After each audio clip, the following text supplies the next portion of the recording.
গ্রাম থেকে শহর, শহর থেকে গ্রাম, অলিতে গলিতে ছুটে চলে হুড়তোলা রিক্সা। সেই রিক্সার গায়ে আঁকা থাকে হাজারো না বলা গল্প, যে গল্পগুলো আঁকা হয় রং তুলির আঁচড়ে। আধুনিকতায় যাকে আমরা বলি রিক্সা আর্ট। আজ আমরা জানবো রিক্সা আর্টের সেই না বলা হাজারো গল্প। ছোট্ট বাসক, চশমা, ফটো ফ্রেম, টিনের কেটলি, ট্রলি ব্যাগ, চুড়ি, গহনা, টি শার্ট, জিন্স, ব্যাগের গায়ে আঁকা হরেক রকমের রঙিন নকশা। ফুল, পাখি, লতাপাতা, লোককথা, রূপকথা, কখনো কখনো রংতুলির আঁচড়ে ফুটে ওঠে জীবনের বেহিসেবি গল্পগুলো। বহুকাল ধরে বাঙালির এই ঐতিহ্য ধরে রাখার নকশাই আধুনিক কালের রিক্সা আর্ট। ছোট্ট একটা ঘর, মেঝেতে বসে এভাবেই ষাটোর্ধ চিত্রশিল্পী পাপ্পুর তুলির আঁচড়ে আঁকা হচ্ছে হাজারো না বলা গল্প। হাতের তুলি, পাশ থেকে রং নিয়ে আঁচড় দিচ্ছেন ক্যানভাসে। প্রাপ্তি অপ্রাপ্তি নিয়ে রিকশায় তুলির আঁচড়ে গল্প লেখা এই কারিগর পাড়ি দিয়েছেন অনেকটা পথ। কখনো শখে, আর কখনো স্বভাবে এঁকেছেন, আবার কখনো অভাবে। এটা তো রিক্সা আর্ট, আমার একটা হিস্টোরি আছে এটাতে রিক্সা আর্টে।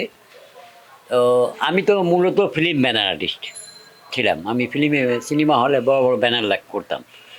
তো আমি কিছু রিকোয়েস্টে রিক্সা, আমাদের গ্যারেজের রিকোয়েস্টে কিছু রিক্সা আর্ট করতাম। তো ওই খাতিরে আমার রিক্সা আর্টটা অভ্যস্ত। তো 2000-এর পরে যখন ফিল্ম ব্যানারটা বিলুপ্ত হয়ে গেল, একেবারে চলে গেল কম্পিউটারে, তো তখন তো আমি হতাশ হয়ে গেলাম যে আমি কি করব। তো তখন আমি চিন্তা করলাম যে কিছু এন্টিক জিনিস আনি, এনে আমি একটু রিক্সা আর্ট করি। তো তখন আমি হ্যারিকেন, কেটলি, চশমা আমি কিনে আনতাম, বোতল, এগুলো কিনে আনতাম, আমি রিক্সা আর্ট করতাম। তো কিছু লোক দেখতো রিক্সা আর্ট খুব সুন্দর, আবার কিছু লোক বলতো না এর কাম নাই, তো পাগল হয়ে গেছে বেটা, যা যেটা পায় ওটাই করে। তো এরকম কিছু কথা শুনছি। তারপরে আমি করতে থাকলাম যে আমার তো বাঁচার দরকার, দেখি না টুকটাক বিক্রি হয়, মানুষ কিনে। তখন আমি এটারে আস্তে আস্তে আস্তে করে ডেভেলপ করা শুরু করলাম আর কি।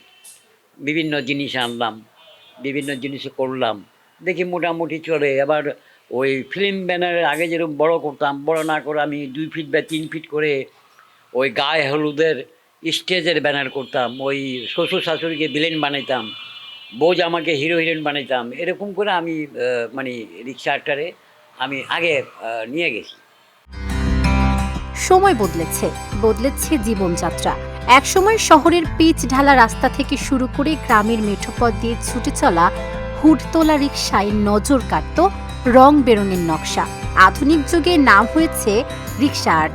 বলতে গেলে খুব অবহেলিতই ছিল এই ঐতিহ্যবাহী শিল্পটি। তবে সম্প্রতি ইউনেস্কো থেকে স্বীকৃতির পর জনবিশেষে চিনতে শুরু করেছে রিকশা আর্ট শব্দটি। শহরের বড় বড় গ্যালারিতে গুটি কয়েক ডিজিটাল প্রিন্টের ক্যানভাসে দেখা মেলে এই নকশার।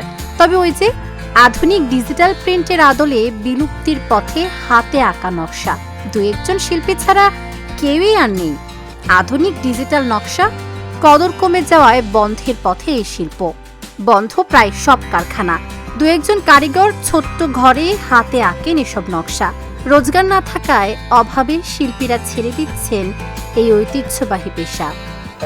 এটা হচ্ছে কি, রিক্সা আর্টটা প্রকৃত রিক্সা আর্টিস্টদের থেকে দূরে চলে গেছে। যেরকম আপনি একটা আর্ট করেন, মোটামুটি একজন আর্টিস্ট, বা আপনার কাছে টাকা পয়সা আছে, আপনার কাছে প্রচুর টাকা, তো আপনি করতেছেন কি, রিক্সা আর্ট যখন ইউনেস্কো স্বীকৃতি দিচ্ছে, ইউনেস্কো স্বীকৃতি দেওয়াতে তারা রিক্সা আর্টকে আগে ঘিন্নাই, তো তারা এখন রিক্সা আর্ট নিয়ে ব্যবসা করে। তো রিক্সা আর্টিস্টদের কাছে তো এত টাকা নাই গুলশান বনানীতে একটা গ্যালারি করবে বা দোকান করবে, এরকম উপযুক্ত পয়সা নাই। তো যাদের কাছে আছে তারা এই উপকারটা নিতে আসে।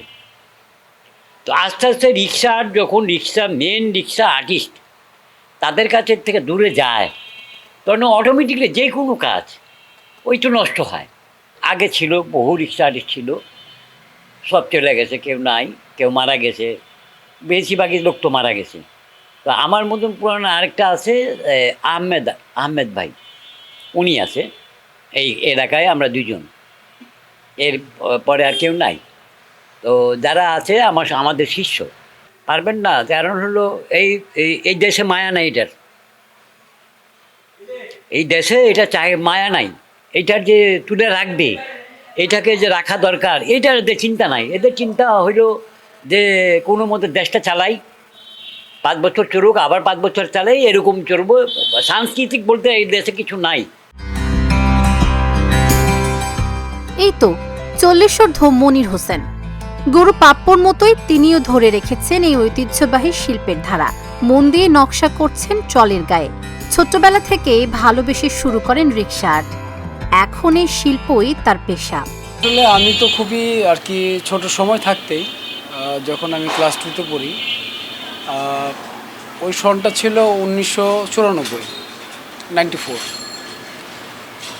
তো আমার এই পুরান ঢাকা হোসেনি দালান, এখানে অনেক দোকান ছিল, রিক্সার গ্যারেজ ছিল, তারপরে হচ্ছে যে এই সিনেমা ব্যানারের কারখানা ছিল, এবং এখানে অনেক আর্টের দোকান ছিল যারা ব্যানার সাইনবোর্ড লিখত আর কি। এক কথা বলতে গেলে পুরো এলাকাটা ছিল রঙিন। তো আসলে এই রং চঙের প্রেমে পড়ে আসলে এইটার মধ্যে, এই পেশার মধ্যে আর কি আইসা পড়া আর কি। স্কুলের ফাঁকে ফাঁকে হচ্ছে যে আমি এই কাজগুলো প্র্যাকটিস করতাম, তারপর হচ্ছে যে কোনো একটা প্রতিষ্ঠানে গিয়ে হচ্ছে যে আমি এটা ওই করার চেষ্টা করি।